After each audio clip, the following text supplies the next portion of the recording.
환대의 훈련이라는 제목으로 하나님 말씀 함께 나누고 기도하도록 하겠습니다. 우리가 받은 구원은 전적인 하나님의 은혜입니다. 이 구원에는 우리가 할 수 있는 게 아무것도 없습니다. 전적인 은혜입니다. 하지만 영적으로 새롭게 태어난 사람은 이제 영적으로 성장을 해 가야 됩니다. 영적으로 건강하게 성장하기 위해서는 영적인 훈련이 반드시 필요합니다. 열심히 훈련을 한 운동선수가 더 멋있는 플레이를 할 수 있습니다. 열심히 훈련하고 연습한 음악가가 더 아름답게 악기를 연주할 수 있습니다. 마찬가지로 우리가 열심히 영적인 훈련을 할 때에 우리의 영적인 삶은 더 멋있고 더 아름다워질 수가 있는 겁니다. 그래서 우리를 구원하신 하나님께서는 우리가 더 풍성한 삶을 살아가기를 원하십니다. 우리가 예수 그리스도 안에서 풍성한 삶을 살아가려면 적극적으로 이 영적인 훈련을 해야 됩니다. 저기 지난 주일에 외로움에서 고독으로 나아가는 훈련이 필요하다는 것을 말씀드렸습니다. 하나님 앞에서 이렇게 혼자 있는 시간은 우리가 영적인 훈련을 할 수 있는 가장 기초가 되는 훈련입니다. 사람들은 외로움을 피하고 싶어 하지만 사실 외로움은 하나님이 우리를 불러주시는 초대가 될 수 있습니다. 고독 속에서 하나님을 만날 수 있을 때 우리는 이제 이웃에게로 나아갈 수 있습니다. 오늘은 두 번째 영적인 움직임인 이웃을 향한 발돋움에 대해서 생각을 해보도록 하겠습니다. 자, 이 움직임은 우리 안에 숨겨져 있는 이 적대적인 감정을 따뜻한 환대로 바꾸는 영적 훈련입니다. 우리가 매일 많은 사람들을 만나면서 살아갑니다. 집에서는 가족을 만나고 밖에 나가서는 친구와 이웃과 또 동료들을 만나고 교회에 오면 교인들을 만나고 때로는 낯선 사람들을 만나기도 합니다. 그런데 우리가 사람들을 만날 때 이 마음으로 만나지 못할 때가 많습니다. 이 현대 생활은 이렇게 인터넷 이런 걸 통해서 많은 사람과 이렇게 연결이 되어 있습니다. 말 그대로 이 세계가 너무나 가까워졌습니다. 예전에는 한국에 전화하기가 너무너무 힘드셨는데 이제는 그냥 아주 쉽게 한국에 전화를 할 수가 있습니다. 그런데 이상하게도 사람들의 마음은 점점 더 닫혀가고 경계심은 점점 더 커져가고 있습니다. 왜 세상이 이렇게 변해가는 것일까요?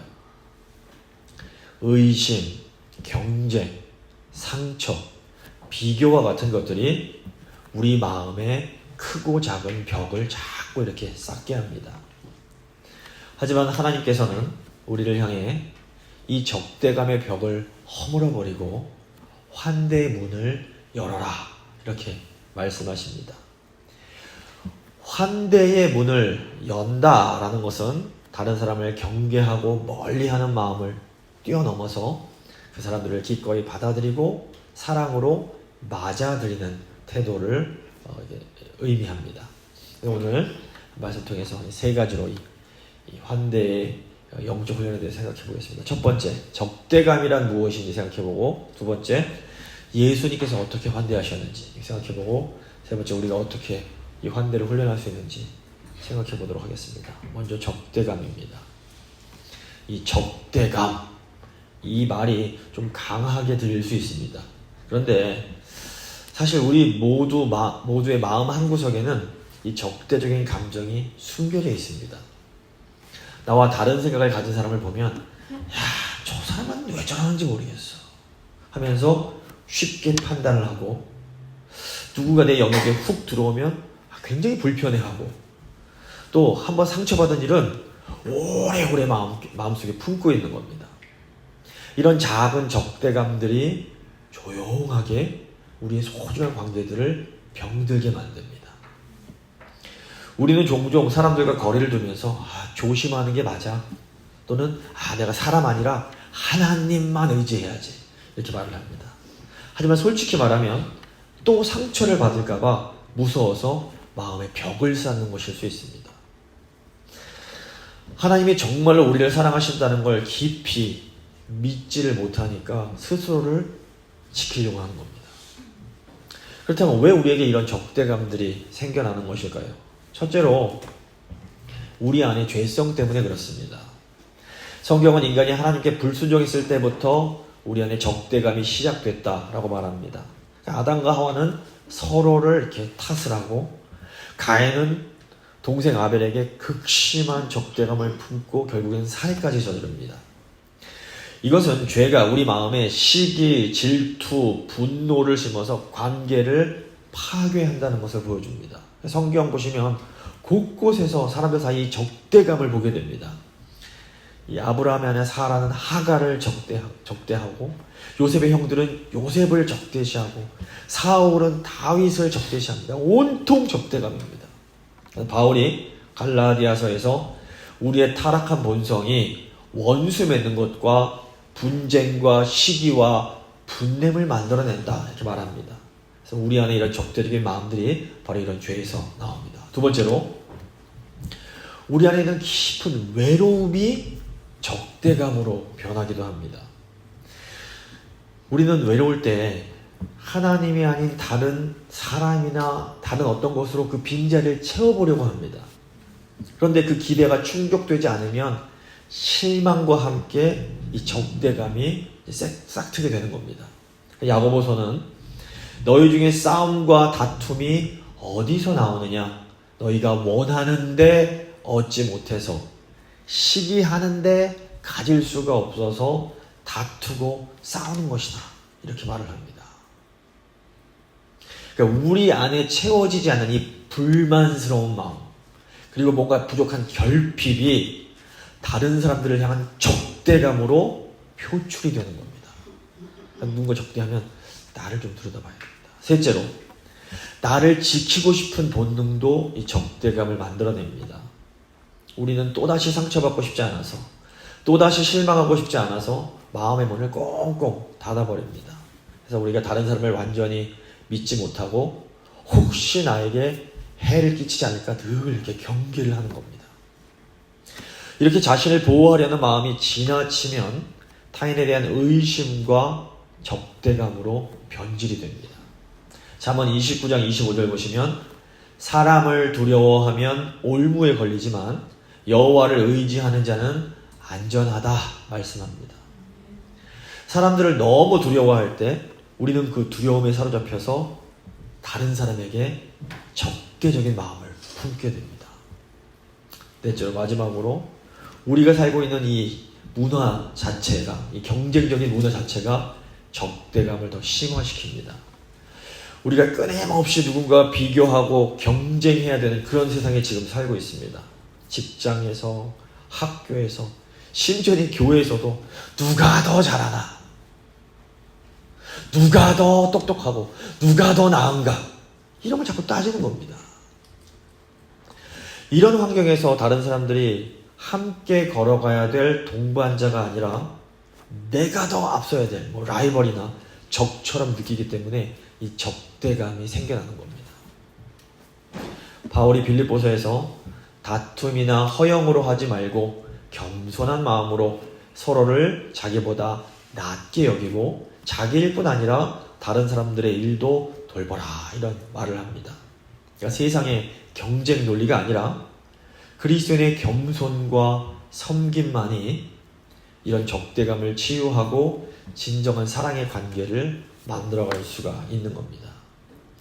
이런 적대감이 우리 안에 있는 한 우리는 하나님이 원하시는 따뜻한 공동체와 진정한 사랑을 경험하기가 너무 어렵습니다. 자, 그렇다면 어떻게 해야 될까요?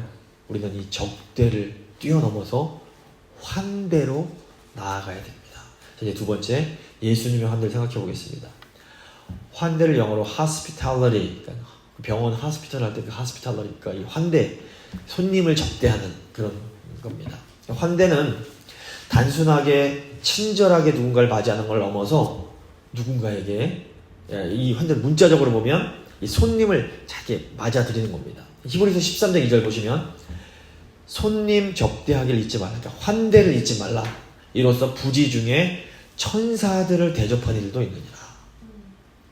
환대는 단순하게 이렇게 친절하게 누군가를 대해주는 것을 뛰어넘어서 누군가에게 안전한 공간을 제공해 주는 겁니다. 근데 이 공간이 이렇게 물리적 공간일 수도 있지만 더 소중한 것은 내 마음의 공간, 내 시간의 여유, 내 감정의 여백을 기꺼이 나눠주는 겁니다. 그래서 환대에 있어서 가장 중요한 특징이 손님에게 자유를 느낄 수 있는 공간을 제공하는 겁니다. 그 환대는 내가 정해놓은 기준대로 이렇게 움직이라고 강요하는 것이 아니라 다른 사람들이 편안함을 느끼고 자기 모습 그대로 존재하면서 스스로 변화하고 성장할 수 있는 기회를 제공해 주는 겁니다. 보시면 우리가 나무를 억지로 자라게 할 수는 없지만 잡초와 돌멩이를 정성스럽게 치워서 이 나무가 잘 자랄 수 있는 환경을 제공할 수 있습니다. 마찬가지로 우리가 다른 사람을 변화시킬 수는 없습니다. 하지만 우리가 그 사람의 변화될 수 있는 따뜻한 그런 자리를 마련해 줄 수 있는 겁니다. 사실 이 교회의 역할이기도 합니다. 환대는 나를 위협하거나 낯설게 느껴지는 존재를 기꺼이 내 삶 속으로 받아들여서 소중한 손님으로 여기는 그런 아름다운 태도를 말합니다. 그래서 이 환대에는 적을 손님으로 변화시키는 놀라운 힘이 있습니다. 예수님은 우리에게 놀라운 이 환대의 힘을 보여주셨습니다. 예수님은 병든 자, 소외된 자, 죄인들을 환대하셨을 뿐 아니라 그들의 이야기에 귀를 기울이셨고 그들이 스스로 존엄하게 설 수 있는 자리를 마련해 주신 겁니다. 예수님의 공생을 보면 끊임없는 환대의 여정입니다. 예수님은 당시에 이 사회에서 죄인으로 낙인 찍혔던 세리들과 함께 식사를 하십니다. 세리장 삭개오를 보셨을 때 예수님이 그냥 이렇게 쓱 지나가지 않으십니다. 예수님이 삭개오의 집에 친히 들어가십니다. 이건 당시 유대 사회에서 보면 상상할 수 없이 매우 파격적인 환대였던 겁니다. 사람들이 막 웅성웅성 저거 봐라 했지만 예수님은 삭개오를 향해 이 마음의 벽을 허물어 버리시고 그에게 구원을 선물하십니다. 이 삭개오의 삶이 예수님의 환대 앞에서 완전히 바뀌어버립니다. 또 간음하다가 잡힌 여인에게 보이신 예수님의 이 태도가 진짜 환대가 뭔지를 우리에게 분명하게 보여줍니다. 사람들이 이제 돌을 들어서 그 여자를 정죄하고 죽이려고 합니다. 하지만 예수님은 그 여인을 비난하지 않으시고 오히려 그 여인을 보호하시고 그 여인이 다시 새롭게 시작할 수 있는 기회를 주십니다. 나도 너를 정죄하지 아니하노니 가서 다시는 죄를 범하지 말라.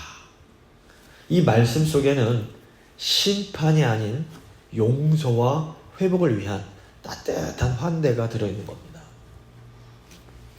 예수님은 나병 환자, 맹인, 안진뱅이 등 사회로부터 격리되고 배척당했던 사람들을 외면하지 않으셨습니다.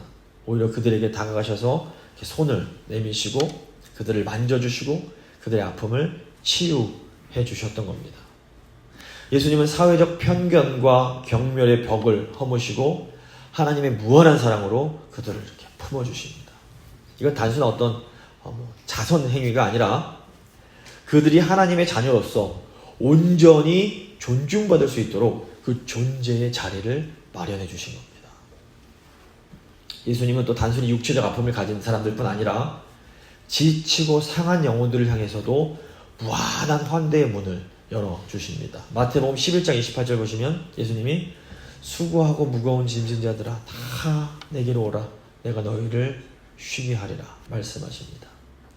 이 말씀은 세상쯤에 꾹 눌려서 살아가는 모든 사람들을 향한 따뜻한 초대장과 같습니다. 다 예수님께로 오라는 겁니다. 예수님은 우리의 죄와 아픔, 실패와 절망을 있는 그대로 받아들이시며 당신 안에 참된 안식과 회복을 경험할 수 있는 그 공간을 마련해 주십니다. 그래서 그리스도 안에, 이게 매우 중요한 용어인 겁니다.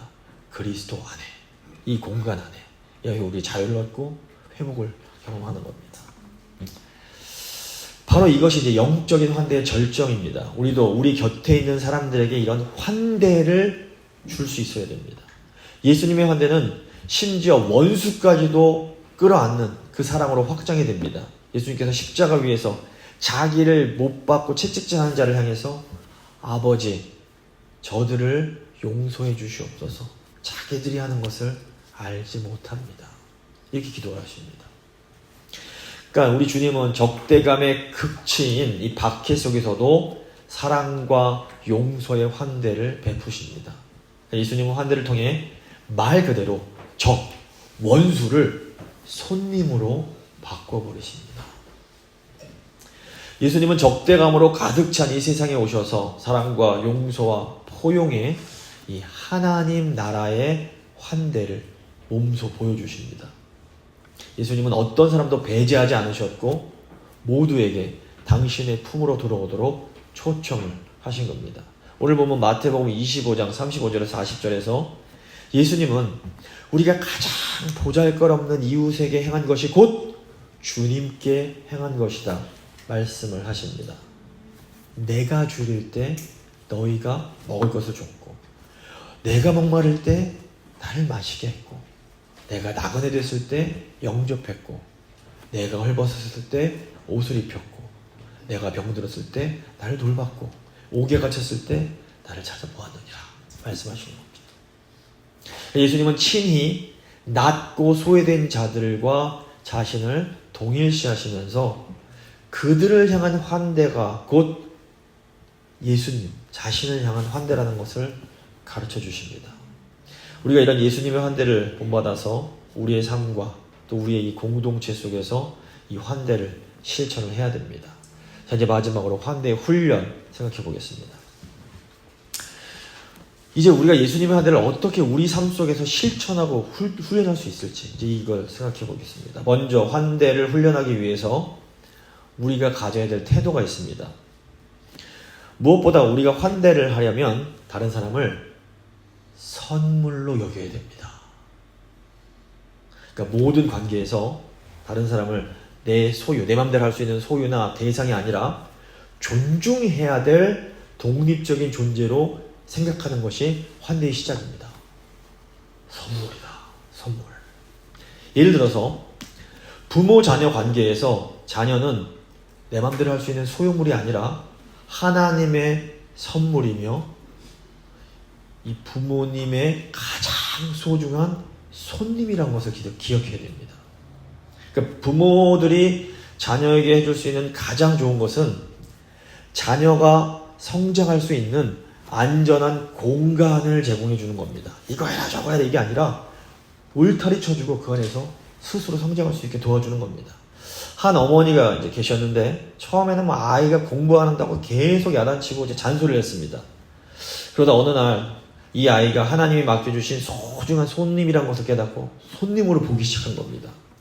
그러니까 자연스럽게 아이의 말을 더 들어주게 되고 아이도 집에서 편안함을 느끼면서 스스로 공부하는 시간이 늘어나게 되는 겁니다. 교회에서도 마찬가지입니다. 옆자리에 있는 다른 교인들이 다 우리의 귀한 손님들이십니다. 환대는 다른 교인들을 아주 귀한 손님처럼 대접해드리는 겁니다. 주인이 손님에게 이거 해라 저거 해라 막 가르치려고 하면 될까요? 안 됩니다. 오히려 혹시 무엇이 필요한 게 있으세요? 제가 어떻게 도와드릴까요? 이런 마음으로 섬겨야 되는 겁니다. 또 스승과 제자의 관계도 마찬가지입니다. 스승은 학생들이 스스로 성장할 수 있도록 돕는 좋은 주인의 역할을 해야 됩니다. 일방적으로 가르치기보다는 학생들이 스스로 깨달을 수 있는 환경을 만들어줘야 됩니다. 그래서 학생들로 하여금 스스로 공부할 수 있도록 만들어주는 스승이 진짜 좋은 스승입니다.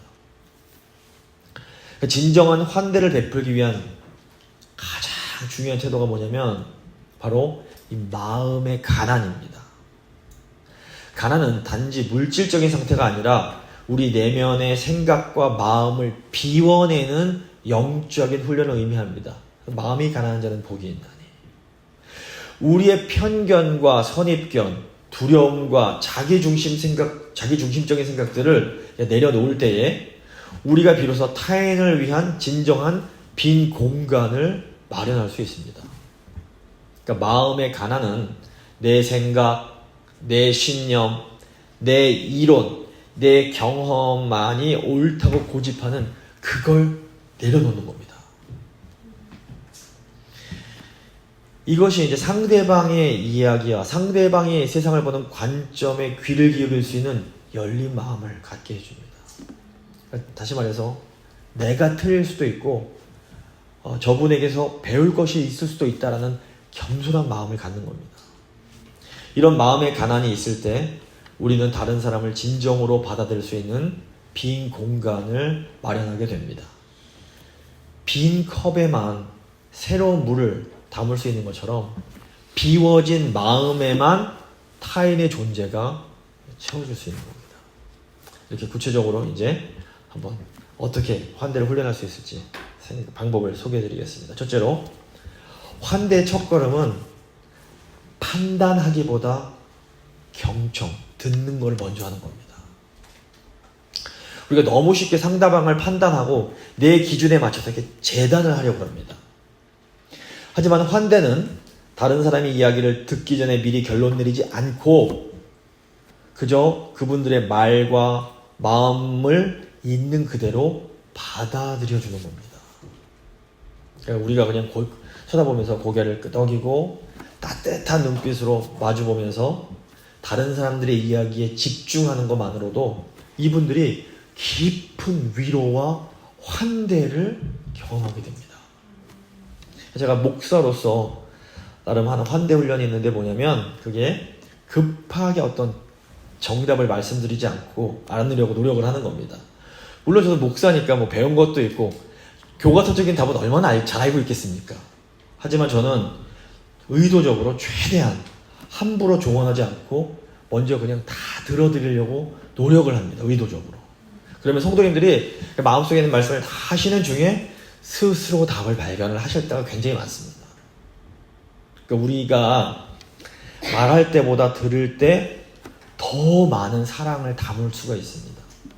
때로는 그냥 아무 말 하지 않고 들어주는 것 자체가 가장 큰 위로와 치유가 됩니다. 말하지 말고 먼저 들으시기 바랍니다. 야고보서 1장 19절 보시면 사람마다 듣기는 속히 하고 말하기는 더디하며 성내기도 더디하라 이렇게 가르칩니다. 사랑으로 가득 채워진 이 경청은 다른 사람의 영혼에 당신은 소중하며 나는 당신의 이야기를 들을 준비가 되어 있습니다 라는 메시지를 이렇게 전해주는 겁니다. 경청이 다른 사람들이 참된 자신의 모습을 드러낼 수 있는 안전한 공간을 만들어줍니다. 듣기 훈련 저희가 예전에도 많이 했는데 이건 평생 해야 되는 훈련입니다. 근데 이건 경청을 잘하시면 잘할수록 저희 삶이 굉장히 풍성해집니다. 둘째 환대 훈련은 뭐냐면 내가 편안하게 느끼는 사람보다 좀 낯설고 힘든 사람한테 손을 내미는 걸 훈련을 하는 겁니다. 우리가 편하게 느끼는 사람들을 넘어서 좀 낯설고 어려운 사람들에게 먼저 이렇게 찾아가서 손을 내미는 겁니다. 인사하고 잘 지내셨죠? 누가 먼저 나한테 인사하고 나한테 관심 가져주기를 기다리는 것보다 교회 딱 보면서 혼자 앉아있는 분들 먼저 찾아가서 인사하시는 겁니다. 제가 어떤 아는 목사님한테 들은 얘기인데 그 교회에 한 아기 엄마가 있었다고 합니다. 근데 이 엄마가 이 애가 예배 시간마다 자꾸 이렇게 우니까 민망해하면서 맨날 이 뒷자리에 가서 앉더라는 겁니다. 그때마다 한 권사님이 매주 그 젊은 엄마를 옆자리에 찾아가서 아유 괜찮아요. 애기 울음소리가 얼마나 예쁘고 아름다운지 몰라요. 계속 이렇게 말해주면서 그 옆에 앉아준 겁니다. 이게 바로 환대 훈련입니다. 환대 훈련이 별게 아닙니다. 마음을 편안하게 할 수 있도록 도와주는 겁니다. 지금 그 엄마가 교회에 굉장히 중요한 일꾼이 되셨답니다. 그 권사님 덕분에, 권사님의 환대 덕분에. 아이들이 예배 시간에 뛰어서 시끄러운 소리가 날 때가 많이 있지 않습니까? 요즘 그래도 조용하네요. 근데 이때 예배 시간에 말이야 어딜 뛰고 난리야 이럴 수 있습니다. 화가 납니다. 하지만 이때 야, 지금 다른 교회는 애들이 없어서 조용하다던데 우리 교회는 애들 뛰는 소리가 들리네. 아, 감사하다. 이렇게 생각할 수도 있습니다. 이게 바로 환대의 마음인 겁니다. 나그네를 대접하다 천사를 대접했던 아브라함처럼 우리가 알지 못하는 새에 그리스도를 환대하는 일을 할 수가 있는 겁니다. 물론 우리가 낯선 사람들 찾아가는 거, 먼저 말 거는 거 굉장히 힘듭니다. 거절당할 수도 있고 뻘쭘하게 오해당할 수도 있습니다. 하지만 이 용기 있는 사랑의 행동이 적대감의 벽을 허물고 주님께서 원하시는 사랑의 공동체를 만들어가는 강력한 힘이 됩니다. 이번 여름에 저희가 선교를 갑니다. 선교 역시 소중한 환대의 기회가 될 수 있습니다. 전혀 다른 문화, 다른 배경을 가진 사람들을 만날 때 우리가 그들을 하나님이 보내주신 소중한 손님으로 맞아들일 수 있는 겁니다.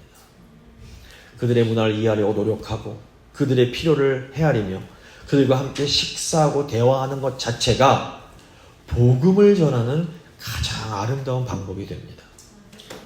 자, 이제 마지막으로 환대를 위한 가장 강력한 훈련, 그건 바로 기도입니다. 우리 마음이 그냥 내가 해봐야겠다 한다고 환대한 마음으로 확 바뀌지 않습니다. 그런 일은 절대로 안 일어납니다. 특히 힘들고 어려운 분들, 나와 다른 사람들을 만날 때 더더욱 이 환대가 어렵습니다. 마음 통하는 사람이 얼마나 환대가 쉽습니까? 그런데 안 맞는 사람들이 있습니다. 그러므로 우리는 매일 순간마다 우리 앞에 있는 사람들을 위해서 기도해야 됩니다. 하나님, 오늘 제 눈앞에 있는 이 분을 주님이 사랑하는 존재로 보게 하여 주시옵소서. 이 기도가 우리의 시각을 바꿉니다. 이 기도는 우리의 제한된 시야, 편견, 선입견을 넘어서 하나님이 그 사람을 얼마나 소중하게 여기시는지를 깨닫게 도와줍니다.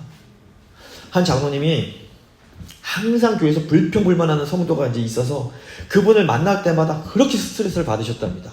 만나면 그냥 만나기가 싫은 겁니다. 근데 주일 가면 만나야 되니까. 근데 어느 날부터 그 장로님이 그 성도분 만나기 전에 하나님, 저분도 주님이 사랑하시는 자녀 아닙니까? 제가 주님의 마음으로 저분을 보게 해주십시오. 기도를 하기 시작하셨답니다. 그러니까 점점 그 성도님의 불평하는 말 뒤에 있는 그분의 외로움, 그분의 상처가 보이기 시작했고 지금은 서로를 깊이 이해하는 그런 관계로 이렇게 발전이 됐답니다. 이 환대를 위한 기도를 통해서 우리는 어떤 사람의 배경이나 외모, 다른 어떤 내가 기대하는 것들을 다 내려놓고 오직 하나님의 사랑과 은혜 안에서 그분들의 존재를 환대할 수 있게 됩니다. 우리는 환대를 위해서 구체적으로 이렇게 기도할 수 있습니다. 하나님, 저 사람이 왜 저렇게 행동하는지 제발 이해할 수 있도록 도와주십시오. 주님, 그 사람 마음 깊은 곳에 있는 그 피로를 제가 보게 하여 주시옵소서. 하나님, 제가 그분을 어떻게 도와줄 수 있는지 알려주십시오. 이런 기도는 우리의 굳어진 마음을 부드럽게 녹여주고 사랑과 긍휼의 눈으로 다른 사람들을 볼 수 있게 하는 놀라운 힘이 있습니다. 환대 훈련이 내 안에 있는 적대감을 서서히 녹여내고 우리를 환대의 사람으로 빚어가게 되는 겁니다. 우리가 한 영혼 한 영혼을 예수님께서 환대하셨던 것처럼 맞아들일 때에 우리의 가정과 교회, 그리고 우리가 살아가는 이 세상이 하나님의 사랑이 가득한 환대의 공동체로 변화될 수 있게 됩니다. 말씀을 마무리 지어보도록 하겠습니다. 사실 환대가 거창한 게 아닙니다.